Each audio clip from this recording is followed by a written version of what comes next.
Allahu Allahu Allahu Allah Allahu Allahu Allahu Allah. Jadi kesuksesan yang hakiki adalah ketika seorang masuk surga. Dan kesengsaraan yang hakiki adalah ketika seorang nanti masuk ke neraka. Dan seseorang ketika masuk ke neraka itu akan diawali dengan musibah di dunia. Enggak kok ujuk-ujuk orang masuk neraka, enggak. Ada awalannya. Awalannya ketika di dunia dia mendapatkan musibah. Ketika kita bicara masalah musibah, apa yang ada di benak kita? Musibah. Dompet hilang. Apalagi? Kecelakaan. Apalagi? Banjir, apalagi kebakaran, gempa, orang tua meninggal, anak meninggal, jatuh sakit, itu kan musibah kan?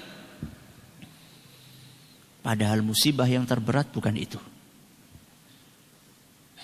Musibah yang terberat adalah ketika musibah itu menimpa kepatuhan kita dalam beragama.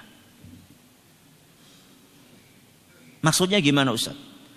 Musibah yang terberat itu adalah ketika kita malas sholat. Itu musibah yang terberat. Pernah nggak dengar orang mengeluh, Jan, hari ini saya musibahnya berat banget. Kenapa? Subuhan telat. Ada? Ada nggak? Jarang, bukan jarang. Jarang banget. Ya. Yeah. Kenapa sih mumet teman? Iya ya. Ya Allah, saya telat bayar zakat. Atau ya Allah, nyong joyo koyo pegawai pajak. Itu baru musibah ya. Tapi kalau telat bayar apa? Zakat itu bukan musibah. Musibah yang terberat adalah ketika kita malas berbakti kepada orang tua. Itulah musibah yang terberat. Musibah yang terberat adalah ketika kita sampai sekarang belum bisa baca Al-Quran. Itu musibah yang terberat. Usia sudah hampir 60-70 tahun belum bisa baca Al-Quran. Ini musibah yang terberat. Musibah yang terberat itu adalah ketika kita nyaman berbuat maksiat. Berbuat maksiat kayak gak ada apa-apa gitu. Musibah yang terberat adalah ketika hati nurani kita ini tidak terganggu, merasa nyaman-nyaman saja saat mencari rizki dengan cara-cara yang haram. Kemudian hati nurani kita tidak terganggu, itu musibah yang terberat. Nyaman-nyaman saja mendapatkan duit dengan korupsi, dengan kolusi, dengan riba, dengan dusta, dengan suap, merasa nyaman dan tidak terganggu ketenangan hatinya, itu musibah. Musibah yang terberat, musibah yang sebenarnya adalah ketika kita tidak tergugah untuk memperbaiki akidah dan ibadah kita yang masih bercampur baur dengan tradisi-tradisi primitif. Itulah musibah yang terberat. Kok enggak tergugah untuk meluruskan akidah kita sesuai dengan apa yang diajarkan oleh Rasul sallallahu alaihi wasallam.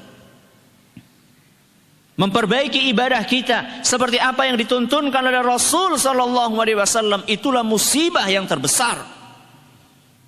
Maka lihat, ada satu doa panjang yang dibaca oleh Rasulullah SAW, disebutkan oleh Ibnu Umar radhiyallahu anhu, falamma qallama kana Rasulullah sallallahu alaihi wasallam yaqumu min majlisin hatta yad'u bihaula'i ad-da'awati li ashabihi.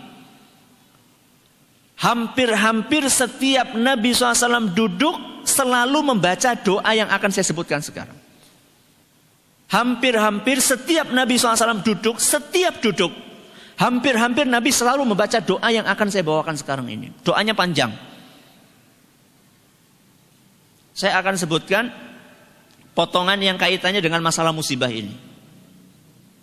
Di tengah-tengah atau di akhir beliau mengatakan, awal doanya, Allahumma qsim lana min khasyatika ma yahulu bainana wa baina ma'asik. Itu awalnya. Di tengah-tengah sebelum akhir, potongan doa yang dibaca oleh Nabi SAW, wala taj'al musibatana fi dinina. Apa? Wala taj'al musibatana fi dinina. Kita ulangi. Apa? Wala taj'al musibatana fi dinina. Sekali lagi. Wala taj'al musibatana fi dinina. Apa artinya Ustaz?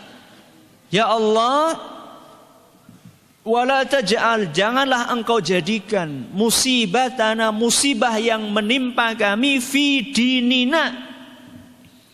Musibah itu menimpa kepatuhan kami dalam beragama. Ya tadi itu. Nyaman berbuat apa? Maksiat, malas beribadah, ya, tidak terganggu dengan dosa-dosa yang kita lakukan. Itu musibah yang sejati. Bukan berarti kehilangan anak, kehilangan dompet, kehilangan sandal. Itu bukan musibah. Tapi ada musibah yang lebih berat dari itu, yang justru malah kebanyakan orang ketika ditimpa dengan musibah yang berat tadi malah gak terasa itu sebagai sebuah musibah.